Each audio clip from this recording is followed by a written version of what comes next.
Hello, welcome to The Update. I'm Abby Smith. A Senate inquiry into the federal government's decision to block extra-Qatar Airway flights into Australia begins in Sydney today. It'll probe the Transport Minister's dealings with former Qantas boss Alan Joyce and his successor Vanessa Hudson, and claims Catherine King has been running a protection racket for the airline. Committee Chairwoman and National Senator Bridget McKenzie says the former Qantas boss has been invited. Everyone we've invited has assured the committee that they are keen to assist with our inquiries, and so we're proceeding to schedule those programs as we speak.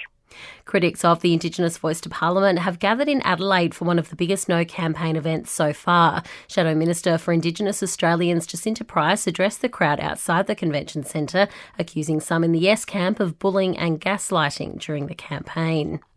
2 women remain in hospital after a stabbing at a university in Canberra. One of the women was critically wounded during the incident at the Australian National University yesterday afternoon. A 24-year-old man has since been arrested.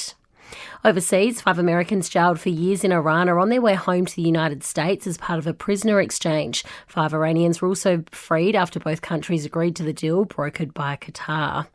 Back home, the Christmas rush looks set to start early this year, with some sales starting in October. A report into holiday retail from Deloitte shows 71% of retailers surveyed expect higher discounting this festive season than last year.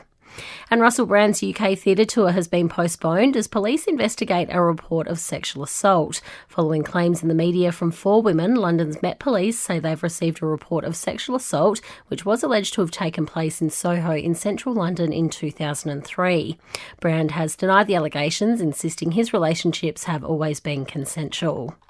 Entertainment and sport next. After kicking just 2 goals in the opening 2 finals, Charlie Curnow says he's keen to deliver in Saturday's prelim against the Lions. The Carlton star says he's ready to shake it off, and the return of Harry Mackay will help him return to his best. Having Harry back is going to help me a lot because we train a lot together, and obviously being out there together, so it's easy to know if I run here, he's running there, so we can kind of work together in that way. Switching codes, the Broncos say they're refreshed after their week off as they head into the prelim finals. The side will host the Warriors on Saturday night. Brisbane prop Payne Haas says he's impressed with the side after their huge win over the Knights. Obviously, with Sean Johnson back in that game, and they look like a different team. So they got strike all over the field. You got Adam Fanua-Blake leading that team, and SJ, doing what he's doing this year. It's pretty crazy. The Matildas' Olympic qualifier against the Philippines will move to Perth Stadium because of high ticket demand. The game was set to be played at Perth Rectangular Stadium in October, but has been moved to the AFL Stadium to accommodate tens of thousands more fans trying to gain tickets. And Aussie cricket coach Andrew McDonald admits his side may need to temper its top-order aggression heading into next month's World Cup. It comes off the back of a string of unsuccessful run chases. In entertainment news, after months apart, Ariana Grande and her husband Dalton Gomez have officially filed for divorce. The pair filing at the same time, both citing irreconcilable differences after initially separating in February. The singer has already well and truly moved on. She's dating Wicked co-star Ethan Slater.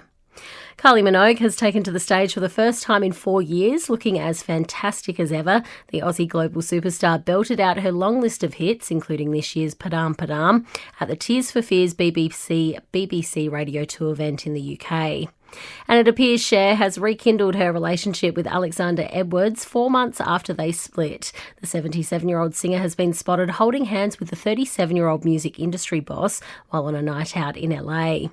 And that's the latest from the Nova podcast team. We'll see you this afternoon for another episode of The Update.